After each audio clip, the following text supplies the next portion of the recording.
Dracula.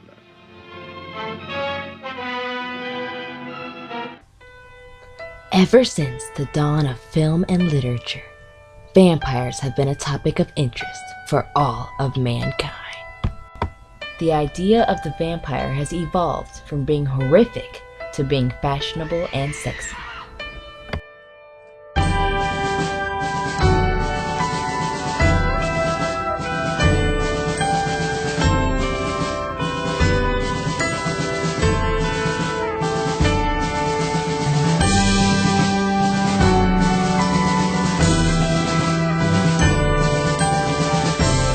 Although vampires are intriguing and admired on screen, would the same obsession with these creatures continue to reside within you if one lived right next door? There are a lot more people out there who drink human blood than you could be aware of. Your neighbor could be a blood drinker. I don't agree with it. Julia's daughter, Ariel, struggles with her mum's gruesome practices. You are literally, by definition, a leech and a parasite.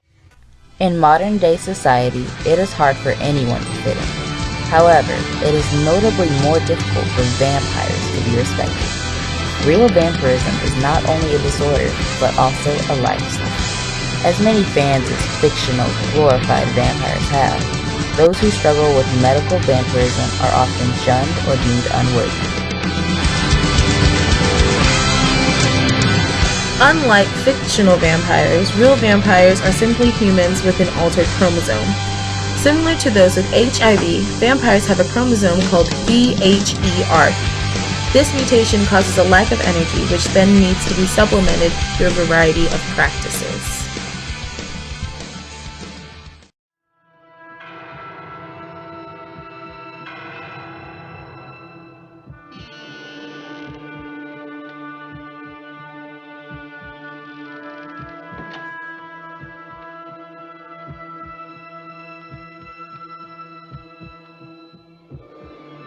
Nosferatu, the vampire. You're impossibly fast and strong. Your skin is pale white and ice cold. Your eyes change color. And sometimes you speak like you're from a different time. You never eat or drink anything. You don't go out in the sunlight. How old are you? 17. How long have you been 17? A while. I know what you are. Say it. Out loud. Vampire. Are you afraid?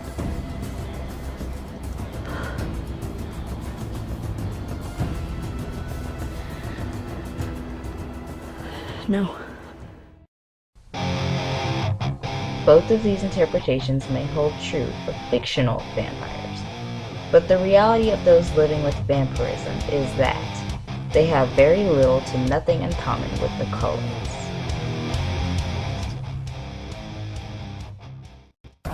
This Halloween, we find out, are vampires real? You drink people's blood. Correct.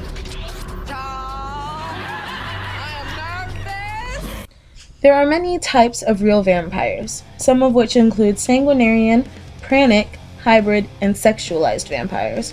However, these are not the only bloodsuckers among us. There are also what are considered vampire lifestylers. This group of people consists of those with Renenfield syndrome, blood fetishes, as well as a desire to enable. Oftentimes, vampire lifestylers relate themselves closely with fictional vampires. One of the two main types of vampires, as previously stated, are psychic vampires. Psychic vampires feed off the energy of others. Oftentimes, after feeding, those around them report a sense of emptiness and lack of energy. The second type of vampire is the sanguine vampire. This type of vampire, one could say, has the most in common with fictional vampires. These vampires lack energy and gather it through bloodletting. Bloodletting is the act of removing blood from one's body in order for consumption. A common alternative to human blood is animal blood. A popular recipe for sanguinarians is duck blood stew. Surprisingly enough, a majority of vampires are sanguine and have made such a strong impact on the community that they now have their own bloodletting clubs and bars.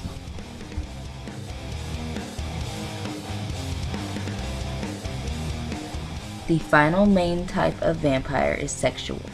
Sexual vampires choose to feed either on blood or on energy during acts of sex.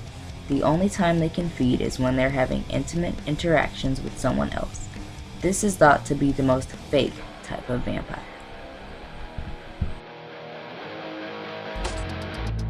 Dawn is now the modest figurehead of America's flourishing vampire culture, now spread over nearly 80 cities. But don't worry, they may call themselves vampires, but they're definitely not Count Dracula. A well-known vampire lifestyler goes by the name of Dawn. Although Dawn drinks blood, he is not recognized as a legitimate vampire within the vampire community. However, outside of the vampire community, Dawn is looked at as the mascot of vampirism. Undergoing a multitude of interviews, Dawn's physical appearance and dedication to his cult-like practices have earned him a spot in the limelight.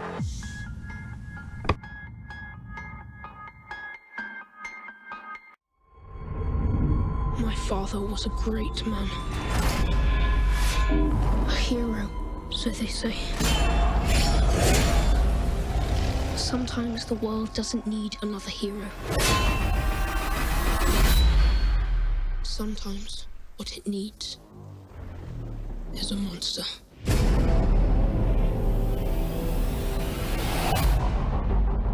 My prince?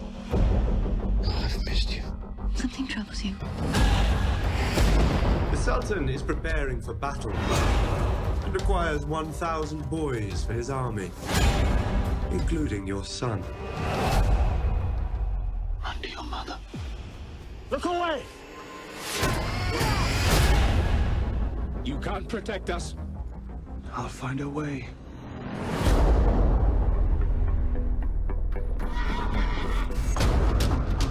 I have been waiting an eternity for a man of your strength to arrive. Welcome to your life. What is it you are seeking? I want the power to destroy my enemies and save my family. There's no turning back. Drink, Dracula. Welcome to your life. What's happening to you? I'm the thing men fear, not a ghost. Something else. There's a room where the light won't find you. I see the devil inside him! Walls come tumbling down. Do you think you are alive because you can fight? You are alive because of what I did to save you!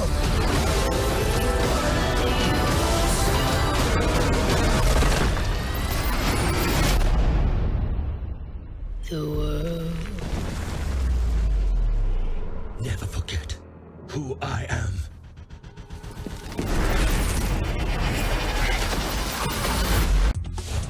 I don't turn to mist. I don't turn into bats. I'm not afraid of crosses.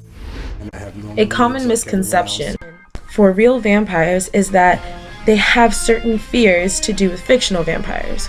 Real vampires are not afraid of crosses, unlike the fictional counterpart. They also do not fear holy water. Holy water does nothing to them. They're normal people. If anything, it blesses them and cleanses them just as much as anyone else. They also are not afraid of garlic or do not leave at the scent of garlic, unless of course they're allergic, which a lot of people are allergic to garlic. It's not just because they consume blood. This is another common misconception. Another one is that they turn into bats. They do not turn into anything. They're not shapeshifters. They are not mythical creatures. They are humans with a necessity for energy, which is commonly consumed through blood. They cannot turn into bats to travel. They also do not have fangs. Fangs are something that can be added on, yes, just like anyone else can add them on, but they are not naturally born with fangs. However, many vampire lifestylers choose to add fangs for an added effect. As stated before, there are two different types of vampires in general, and those are what consider themselves the real vampires compared to those vampire lifestylers, both of which have the ability, just as anyone else, to drink blood. However, one of them only has the actual VHERV virus. Those are the ones that consider themselves real vampires. Those are the ones that feed through pranic energy or through blood. It's up to them. But the vampire lifestylers do it either for attention or just because that's something that they like or they're interested in, so they continue to live a lifestyle as if they were fictional vampires. Now here is an interview with a vampire lifestyler. My name is Michelle. I am 29 years old. I am a tattoo artist, and I am addicted to drinking animal blood. Blood is as important as water to me. I like to drink blood when I'm reading, when I'm relaxing, when I'm watching TV, when I'm painting. It's never a bad time for me to drink blood. Michelle has been addicted to drinking animal blood for the past 10 years. She needs 7 liters a week to satisfy her cravings and can't start her day without a sip. I wake up in the morning, I pour it into my coffee cup. I drink it.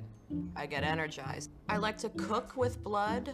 I like to make it in soup. I like to cook it with stir fry. When I make Bloody Marys, I use vodka, hot sauce, and then I add the final touch. The blood. When Michelle initially told me that she drank blood, obviously I was shocked. It took a while to set in and absorb.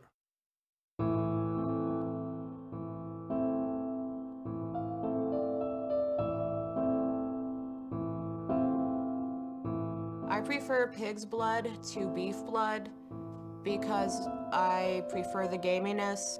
It's a little bit more salty than the beef blood.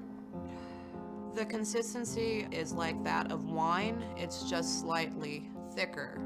And it doesn't taste like wine, but it definitely has the same ambiance. I feel it going down my throat. It's like having a cold and drinking a hot toddy. I get irritable without it. I get angry. I don't want to leave my house. I want my blood. However, some of them claim that they do drink blood from consenting victims. Do you drink blood? Yes, I do. What happens to you when you take it from somebody? I feel invigorated. And how do they feel? Drained. The reason these examples are considered vampire lifestylers as opposed to real vampires is because they say that they feel a need or craving for blood. However, with the disease, you feel a need or craving for energy, not for blood itself. This is one of the key points to differentiating vampire lifestylers from real vampires. Now, Renenfield syndrome is something completely different that is considered the most realistic vampiric disease.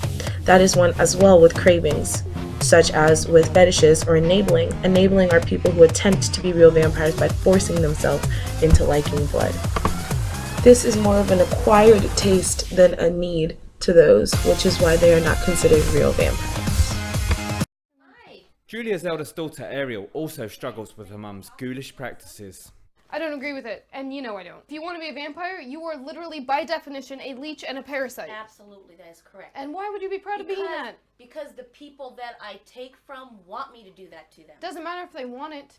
I find it rather disgusting to begin with. I'm absolutely afraid of losing my mom to her. My friends consider me to be a vampire. I'm nocturnal. I do have a casket that I sleep in. We're in my '68 Cadillac hearse at the moment. I also happen to be the president and founder of the Los Angeles Hearse Society. I have a European coffin in the back of my car that came from Italy, and I have a skeleton in there. And people are fascinated with the hearses. You know, they think they're scary, but it's like a horror movie where you're scared, but you just can't look away. Yeah, I've been a vampire all my life. When I was a child and my friends would fall and cut themselves, I'd take blood from their wound. It's vampire lifestylers that are exaggerated, such as her, that ruin the image of vampires for real vampires. Real vampires are just people with a lack of energy that needs to be satisfied occasionally through blood.